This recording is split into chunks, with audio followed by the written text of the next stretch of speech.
afternoon, ladies and gentlemen. It's my absolute privilege to welcome two individuals who are shaping the very fabric of the India-US relationship from the front lines of government and industry. Ambassador Vinay Kwatra is India's ambassador to the United States, a role that he has held since August 2024. Into this role, Ambassador Kwatra brings over 35 years of international diplomacy, strategic acumen, and dexterity at a defining moment in time.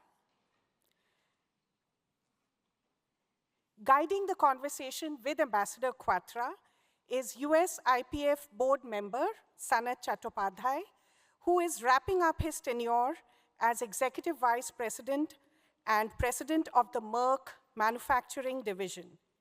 Sanat began his career in India and has since then built one of the most distinguished careers in global biopharmaceutical manufacturing. In that respect, he's a product both of the US-India story and also one of its most compelling advocates. Together, the two gentlemen will explore what this partnership means. Without further ado, please join me in welcoming Ambassador Vinay Kwatra and Sanat to the stage.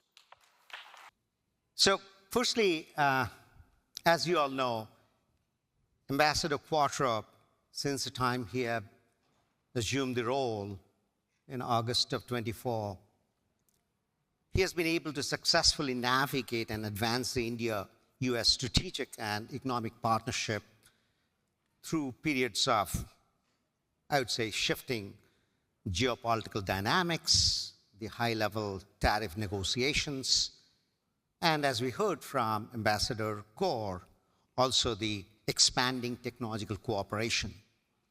And it requires a tremendous amount of experience, credibility, and trust to be able to do that, be it the trade negotiations or the advanced technology and defense integration, the energy security advocacy, the consular and visa progress, but also importantly that in the business community, Ambassador Kwatra serves as a co-chair for the India-US CEO Forum with US Commerce Secretary Gina Raimondo. So all of these things have helped us to create a different kind of optimism about the relationship that we are trying to build between India and US because of the efforts of Ambassador Kwatra. So my question, Ambassador, is that India recently hosted the BRICS summit, and then the Prime Minister just came off the extraordinary stretch of diplomacy, the G7 in France as a special invitee, the Vivatech in Paris, the first ever visit by an Indian PM to the Slovakia. And in each of these, he has successfully framed India as a trusted partner to the world, and everybody believes him. And now the US is going to the G20 presidency heading into Miami.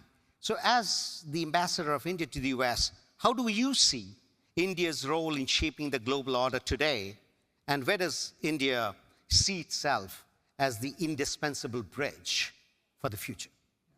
Okay, thank you very much. First of all, to USISPF, John, Mukesh, Gaurav, other colleagues, Ambassador Jester, Sergio was just left. Right here. Sure. Thank you so much, Sergio, first of all, for sharing those warm sentiments about India, about my Prime Minister, and about the relationship. Truly appreciate that. As they say, we are in it together, so we continue to work on it. But thank you so much for this opportunity to speak to this distinguished gathering. Allow me to frame it slightly in a context which takes me back to India. You know, the first principles for us, I would say, in many ways, they are foundational to us. The first principles that shape our approach is the priority of economic growth, prosperity, and national security of people of India. That's foundation and the first principles for us. Naturally, keeping that in mind, we obviously closely monitor, observe, respond to whatever is happening around the world, globally, both in terms of the emerging opportunity landscape, but also the areas that throw challenges at us. Geopolitical, economic disruptions are very much part of that. Converging these two allows us to shape our global partnerships around the world. These are the three features which triangulate between them and do that. Now, what that has meant domestically for us in India under the leadership of Prime Minister Modi since 2014 has been a series of economically transformative measures on the ground, which have resulted in a consistently high growth of 7+%, which is uniquely driven by domestic demand. It has externalities, but not really that strong.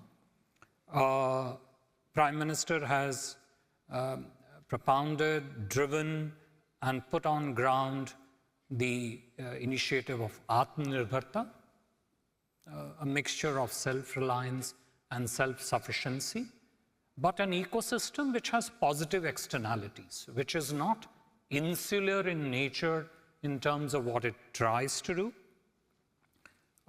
Tremendous focus on building, manufacturing across different areas of economic domains, in particular advanced technologies, and pursuing at the same time multiple securities, I would say. Food security, energy security, health security. You could embed these three and many other securities in the larger frame of economic security that we try to push.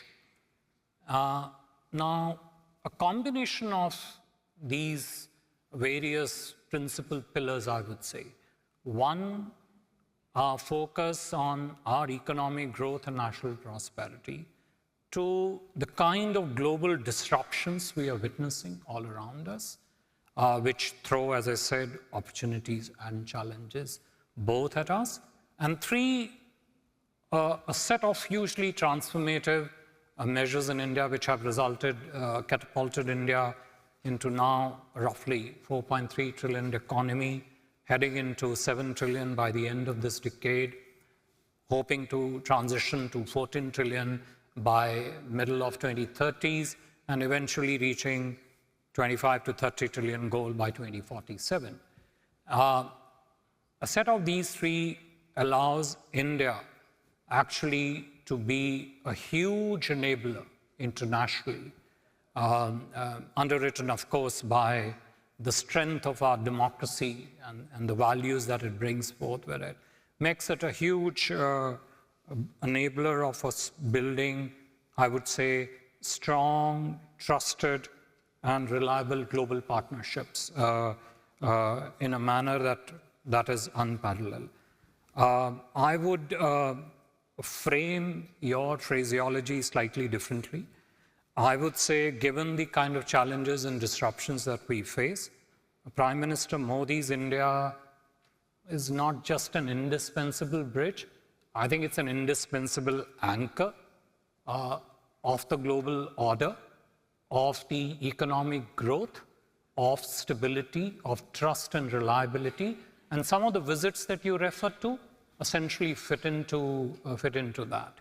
Insofar as the upcoming G20 summit in the US later this year is concerned, when India hosted its G20 presidency, we achieved a unique consensus in G20, which was not possible in the G20 summit prior to that.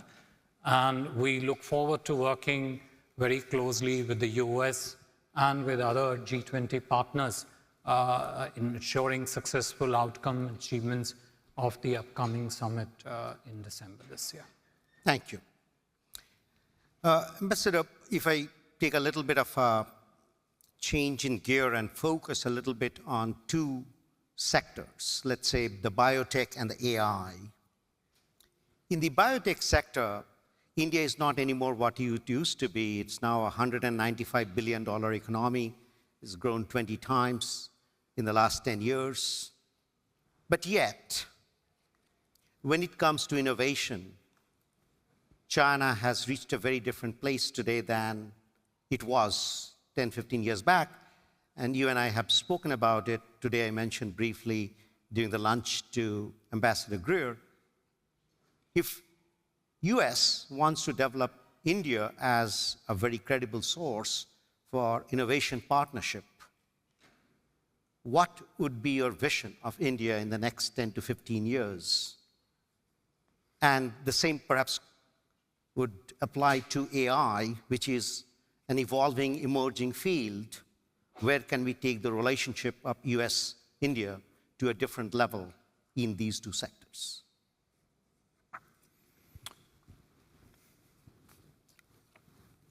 Look, I think what you are essentially referring to is a part of an important segment of the new and emerging technologies, biotechnology and artificial intelligence. Now, if you look at, you refer to the figure of 195 billion, which is roughly what the total valuation of the Indian biotechnology sector is. And you're referring to growth rates which are close to near 100% in terms of the growth. You would be aware of the initiative that Government of India recently launched in March this year, which is BioShakti 2026, which seeks to address 3 or 4 things simultaneously. First of all, it seeks to address the kind of new market that is emerging in the biotechnology sector. It is generally said that with the advent of artificial intelligence, the biotechnology, particularly not just the industrial biotechnology, but a field that you're very well familiar with, biopharmaceuticals, therapeutics, will see a phenomenal new opportunity coming its way. This is an area where India already is blessed with a very strong base of human resource talent. And with this BioShakti 2026 initiative, there are 4 key pillars to it, one of which is focusing on the not just the discovery of the new innovative molecule in the biopharmaceutical sector, but also continue to keep the strength in the off-patent generic sector. We do know that there is a huge opportunity in the landscape which is emerging between 2025 and 2032 in terms of the molecules that go off patent.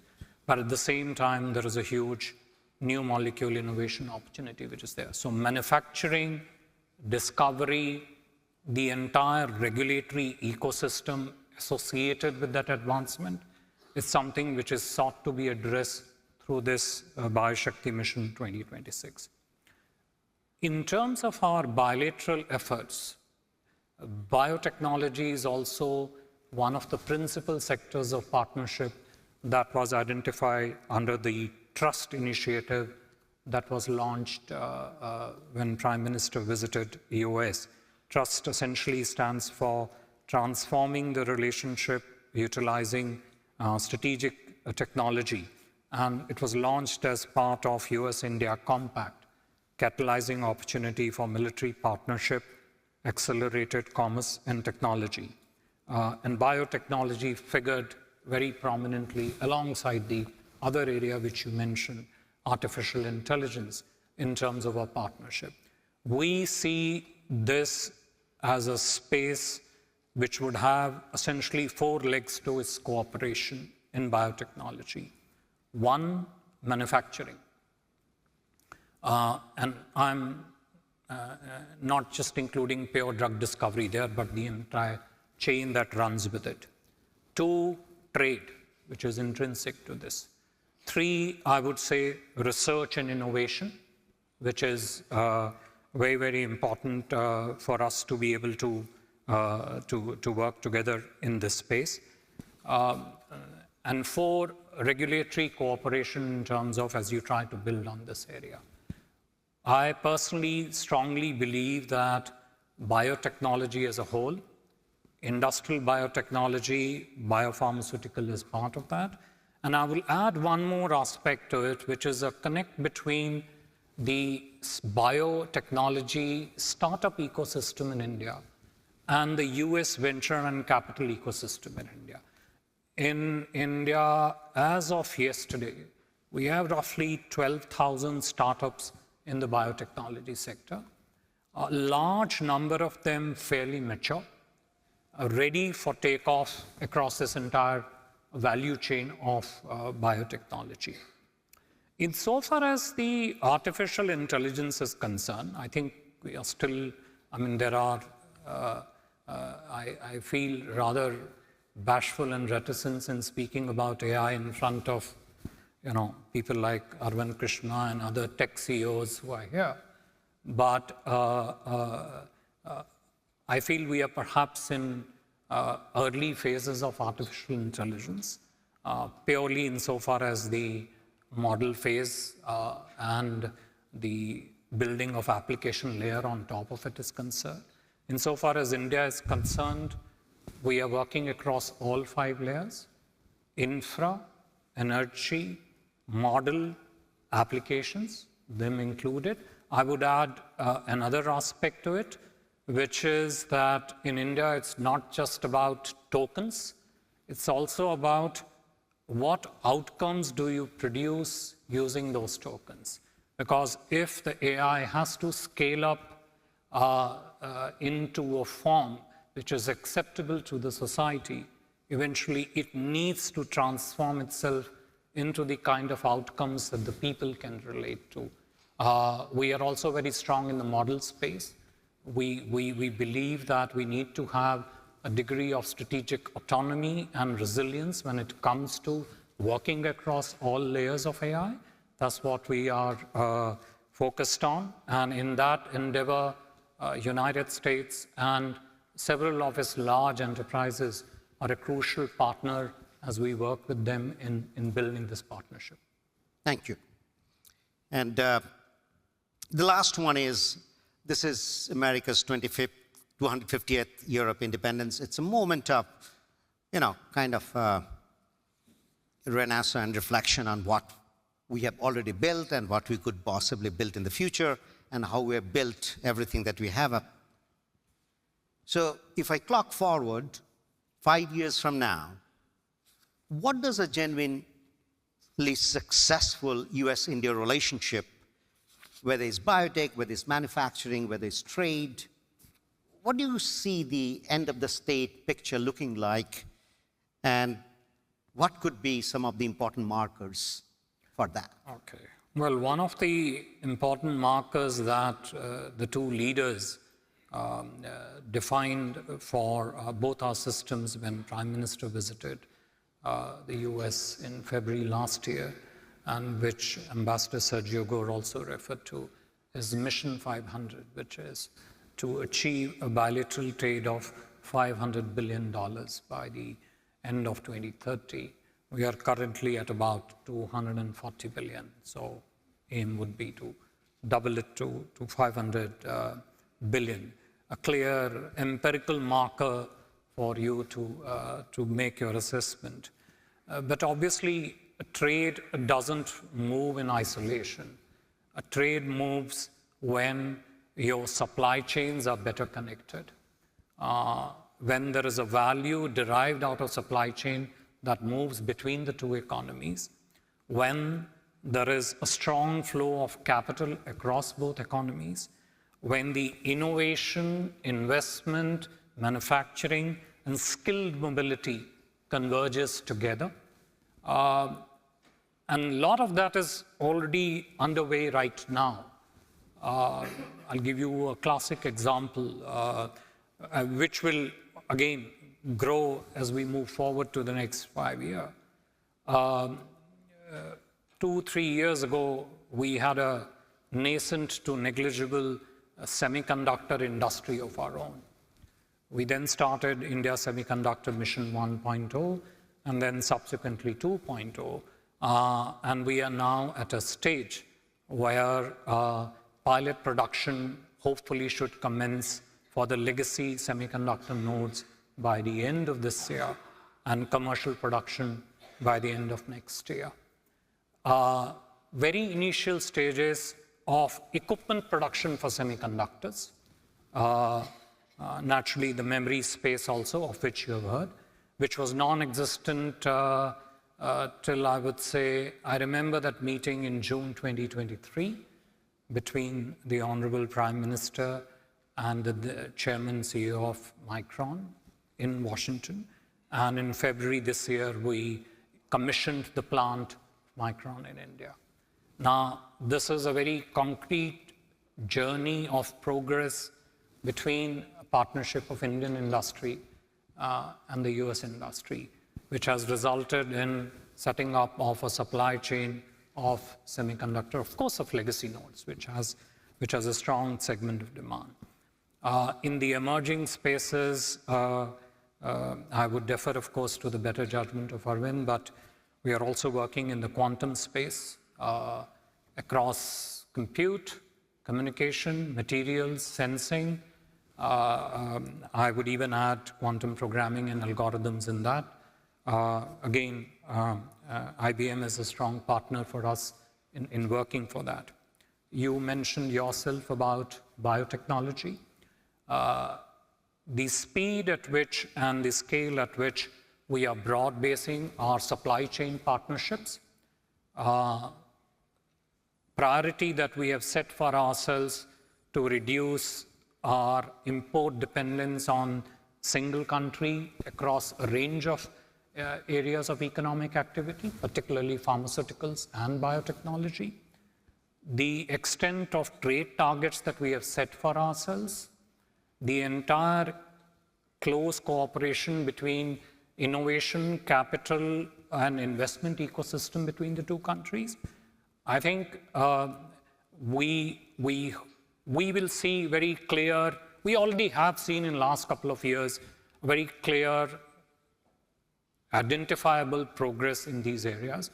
I am personally confident that each of these segments would see a much higher pinnacle of achievement come 2030. And we probably will be asking, were we ambitious enough in 2025 in setting up those targets? Thank you. So if there's one message you would like to give us here for the ones who are attending this conference today, this summit today, who are really, really invested in the co-prosperity model of the relationship between India and US, what would that message be?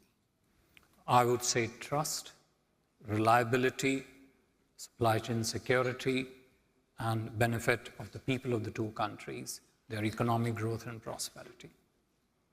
Thank you very much. Thank you, Mukesh. Thank you, John. Thank you all. Thank you, Ambassador Kwatra.